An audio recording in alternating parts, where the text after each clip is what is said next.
যে যান্ত্রিক ত্রুটি এটি উদ্ধার করার পর নৌবাহিনীর সদস্যদের পাশাপাশি বিমান বাহিনীর সদস্যরা রয়েছেন, তারাও কিন্তু এখানে দেখছেন আসলে কোন জায়গায় কি ধরনের ত্রুটি ছিল সেটিও কিন্তু খতিয়ে দেখছেন।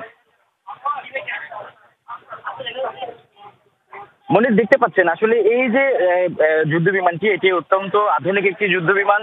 প্রশিক্ষণ দেওয়া হচ্ছিল, এটি রাশিয়ান 5th জেনারেশনের একটি যুদ্ধ বিমান। এটিতে প্রশিক্ষণ চলছিল এবং ঠিক এখন কি কার্যক্রম চলছে সেই কার্যক্রমটি আমরা এটিতে প্রশিক্ষণ চলছিল এবং ঠিক এখন কি কার্যক্রম চলছে সেই কার্যক্রমটি আমরা সরাসরি আপনাদেরকে দেখানোর চেষ্টা করছি। মনির, এটি আসলে ঠিক সকাল 10টা 22 মিনিটে এটিতে প্রশিক্ষণের জন্য বের হয়েছিলেন, অর্থাৎ মাঝ আকাশে বিমানটি উড়াচ্ছিলেন।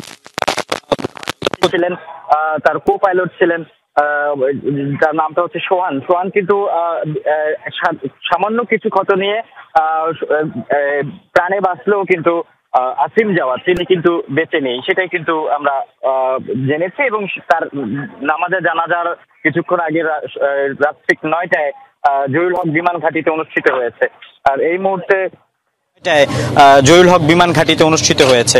আর এই মুহূর্তে আমরা একেবারে বলবান যে জাহাজটি নৌবাহিনীর উদ্ধারকারী জাহাজ, সে নৌবাহিনীর উদ্ধারকারী জাহাজের ওখানে আমরা আছি এবং সেখানে আমরা যতটুকু জানতে পেরেছি ঠিক 1 ঘন্টা সময় লেগেছে এটি নদীর তলদেশ থেকে উপর পর্যন্ত তুলতে।